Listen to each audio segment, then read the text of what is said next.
لا يحل لكم حلال نه د تاسې لره ان ترثوا النساء چې ښځې ویسئ په میراث په زور. ښځې په میراث په زوره وړلې. دا به داسې چلو طالبانو چې کله به یو سړی مړ سو مینځه به ترې پاتې سوله، ښځه به ترې پاتې سوله. نو طالبانو د دې ښځې لیور به راجګ سو او په دې ښځه به یې صوبه او کالي واچو. که ښایسته به وله خپله به یې نکاح کړه، که بدرنګه به بس کور کې به یې مغسې پرېښودله، نکاح کوله به یې نه. ځکه که په نکاح سي بیا وایي موږ غیرت له موږ نه ځي بیا، او بیا مال او یتیمان یې له موږ نه ځي. الله دا آیات را نازل کړ. دا آیات طالبانو د افغانانو باندې وایي کلک اعتراض په افغانانو باندې. دا که نه طالبان چې میړه یې مړ سي یا به ما کوي که ښایسته یي غږ به پرې کوي. موږ تاسې افغانانو کې عادت ته که نه غږ به پرې کوي، او که دغسې نه وله بس په کور کې بېچارهګۍ همداسې ناست دی ټول عمر. ته خو لږ ځان سره فکر وکړه که نه. ځوان یي څومره ډېر شهیدان طالبانو د افغانستان کې اوس ول ښځې بس ناست دي، حق نه لري چې ویې کړي، بس غلې به ناست دی زه بیخي د انسان کله کله موږ وایي طالبانو ښځې وایي، کله کله موږ تاسې بیخي د حیوانیت په سترګه ښځو ته ګورو. ټول عمر ناست وي محتاج یي. ته فکر وکړه که نه لږ خیر دی یوه ورځ دغسې ته چې محتاج سي، هر څه شي ته به محتاج یې، یتیم ته به دې محتاج یې. الله دې موږ تاسې تر وساتي. موږ سخت ظالمان یو طالبان. زه کله کله یوه ویډیو وینم طالبانو د کفري دنیا کې سپی وي موټر وهلی وي، دوی ورته راسي دا سپي باندې تداوي وکړي، بیا یې ډاکټران یې راوړي داسې دوا پې وکړي چې بیرته خوشي سي، بیا یې جوړ سي، بیا یې خوشي کړي. زه وایم اصل کې خو د اسلام د دین دغه تقاضا ده. موږ چې سپی وینو په ښه نه صورته الله منډې کې پسې چې پیشکه هلته موټر ووهي یا زوب لسي ډاکټران ورته راسي هغې باندې تداوي کوي چې ښه بیرته جوړه سي. موږ چې پیشک وینو اخ وتښتېدله. دا اسلام د اوس ته ځان سره فکر وکړه، دا اسلام خو څومره د مهربانۍ او د الفت او د مینې دین ده. هغوی په سپي باندې رحم کوي، ته خو سپي باندې رحم نه کوي، په چرګ یې نه کوي. هغه انسان چې تا ته پاتې سي. الله څه وایي طالبانو؟ یا ایها الذین آمنوا لا یحل لکم ان ترثوا النساء. طالبانو زه تا نه پوښتنه کوم، یوه ځوانه ښځه د میړه مړ سو، یوه لور یا یو زوی پاتې سو، دی د لیورونو په کور کې اوسېدل طالبانو روا ده که ناروا؟ یوه شرعي پوښتنه کوم، دی د لیورونو په کور کې اوسېدل دې ښځې ته روا ده که ناروا؟ دی چې اوسېږي طالبانو د دی ذي رحم محرم د پلارو د ورونو کور ده او که د لیورونو هلته اوسېدل څنګه دي؟ ناروا ده چې اولاد هم نه. څومره خطرناکه مسله ده. نن امت مسلمه په څه شي باندې لګیا ده؟ افغانان چې ورته ووایې وي نه دا نوي ملیان راوتلي بېدینه ملیان دي، وایي دا مازې دیموکراسۍ خپروي. دیموکرات خو به د پلار وي که نه چې هلته د چا سره اوسوي لیوره سره. رسول الله څه ویلي؟ الحمو الموت. نوې مسلې چې دلته راوړي وایي دا وابیانو پنجپیریان دي که نه؟ دته همغه زړې چې هغه روا او ناروا ټولې رواج وي بس همغه دته خوند ورکوي. نه پوهېږم طالبانو موږ او تاسې به دا بدلون څه وخت راولو؟ 1400 کاله د قرآن په نزول باندې تیر دي. صریح آیات ده که نه طالبانو؟ لا یحل لکم ان ترثوا النساء کرها. ښځې په میراث مه وړئ. نن موږ په میراث وړو که نه وړو؟ دي که نه دي طالبانو؟ رښتیا وایي چې ښځه مړه سي په میراث. زه طالبانو یوه ښځه پېژنم، میړه بیچارهګۍ شهید سو، ځوانه وه، یو زوی یې تر پاتې و. بیا یې لیور ورته راغی یا به ما کوې او یا بل زوی ورته پېږي. هغه وایي نه تا کوم نه دی کوم، سره ورانې وه، شین مین غوندې وو. ښځه اوسه پورې محتاجه ناسته هغه یو زوی سره، نه یې پرېږدي. ښه لیوره ته به محتاجه ټول عمر محتاج. خیر د طالبانو یو ورځ خو یوه جمعه خو چاته د محتاج ژوند تیر کوي بیا تا ته معلومات کېږي. نه پوهېږم طالبانو موږ او تاسې به دین بیا څه وخت عملي کوو؟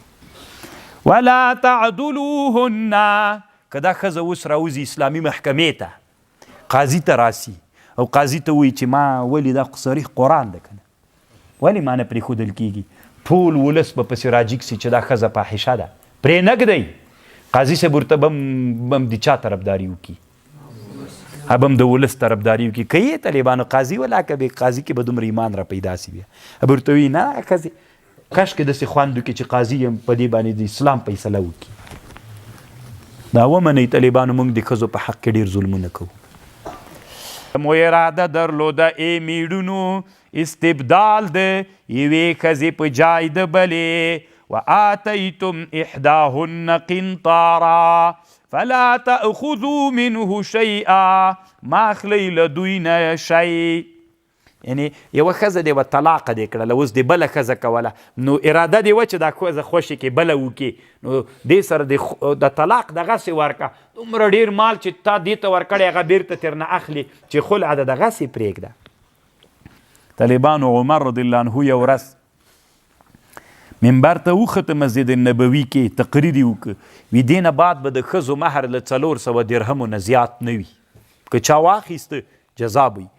منبر نه چې راکته سو طالبانو یا منبر باندې لا لګیا و یوې ښځې غږ پې باندې وکړه خطبه کې ورته ناسته وه طالبانو د اسلام په اوایلو کې ښځې ټولې جومات ته راتللې نو ښځې ورته جواب ښځه ورته هغه سوله شفا نومېده دا ښځه هغه ورته ویلي وي دا ته څه وایي امیر المؤمنین قرآن خو بل څه وایي وایي څه وایي قرآن او اتیتم احداهن قنطارا قنطار خو مال کثیر ته وایي که یې ورکړي یو دی تاسې په مهر کې ډېر مال قرآن جایز بولي نو ته یې ولې ناروا به. عمر رضی الله عنه بیرته څه ورته ویلې امرأة اصابت ورجل اخطأ ښځه حق ته رسېدلې او سړی خطا سوی بیرته له خپلې خبرې وګرځېدی. روح الماني دلته نقل کړی ولا تنکحوا ما نکح آباؤکم مه په نکاح کوئ هغه چې په نکاح کړي دي پلرونو دي تاسې من نساء یعنې خپله میرې سره به واده نه کوئ الا ما قد صلف انه کان فاحشة ومقتا دا فاحشه ده او ظلم ده او بدلار ده دا. حرمت علیکم امهاتکم حرام کړل سوي دي په تاسې باندې مورګانې دي تاسې لورګانې واخواتکم وعماتکم وخالاتکم وبنات الاخ وبنات الاخت وامهاتکم اللاتی ارضعنکم واخواتکم من الرضاع وامهات نسائکم وربائبکم اللاتی چې موږ پرکټۍ ورته وایي فی حجورکم من نسائکم اللاتی دخلتم یعنی هغه ښځه چې تا یوه ښځه وکړه دخول دې ورباندې وکړه دې سره بله جلۍ ولا د بل میړه نه دام تا ته ناروا ده. اما فإن لم تكونوا دخلتم بهن فلا جناح عليكم وحلائل أبنائكم او ښځې د زمنو ښځې هم تاسې ته حرامې دي الذین من اصلابکم خو هغه زمن چې د تاسې له پشت نه وي او کاسې په زویتوب دي څوک نیولی لکه نبی علیه السلام تېره زید ښځه وکړه پروا نه کوي. وان تجمعوا بین الاختین الا ما قد صلف مګر هغه مخکې چې مړه سوي که چا داسې مخکې جاهلیت کې کړي یا مخکې هغه پروا نه کوي. ان الله کان غفورا رحیما. خلاص شو کنه واخر دعوانا ان الحمد لله رب العالمين. صحابه و تابعین و تابعین محدثین و فقها و اصولیون ټول امت مسلمه علماء ته ورسوي. الله د دې ثواب موږ والدین او چې د چا والدین وفات وي الله پاک مغفور و مرحوم وګرځي. موږ تاسو استادانو کې چې د چا استادان وفات وي الله مغفور و مرحوم وګرځي جنتونه نصیب وګرځوي. الله پاک څوک مریضان دي عاجل شفا ورته نصیب کې څوک قرضداران دي قرضونو نه اخلاص کې الله پاک اقتصادي مشکل ورته حل کې الله پاک څوک اولاد نه لري صالح اولاد نصیب کې څوک الله غیر متأهلین دي په شرعي نکاح متأهلین وګرځوي. الله پاک یو ملګري دعا غوښتلی کوم ملګری مریض د الله پاک عاجله شفا ورته نصیب کړي نورو ملګرو دعاوې غوښتلي مجاهدینو ته الله فتح او نصرت ورکړي کامیابي نصیب کړي الله په ټوله اسلامي نړۍ کې مجاهدینو ته فتح ورکړي الله پاک شهیدانو باندې رحم وکړي الله پاک دې مونږ زیادت فی العلم نصیب وګرځوي الله دې مونږ په لاسونو باندې علوم راوسپړي الله مونږ علما عاملین وګرځوي دې مونږ مدرسه او ټولې دینی مدارس ته الله حفاظت وکړي الله پاک ته نصرت وکي الله پاک د اسلامي امارت او اسلامي نظام ته دوام او بقا او ښکلا نصیب کې. الله دغه امن د افغانانو نه ماخلي. الله پاک نور مو مستقیم کې او کامیابی مو نصیب کې. په ټول اسلامي نړۍ کې الله پاک اسلامي خلافتونه راولي، اسلامي نظامونه راولي. الله پاک په مسلمانانو کې د جهاد جذبه پیدا کې. الله پاک مجاهدین مو وګرځوي. ټول شرعي حاجتونه مو پوره کې. ناس مجلس کې الله ته دې موږ په زړونو خبر یې، دې موږ د زړونو شرعي حاجتونه پوره وګرځوي. الله پاک نور مسلمانانو کوم حاجتونه وي الله غور ته پوره وګرځوي. رب اغفر وارحم وانت خیر الراحمین.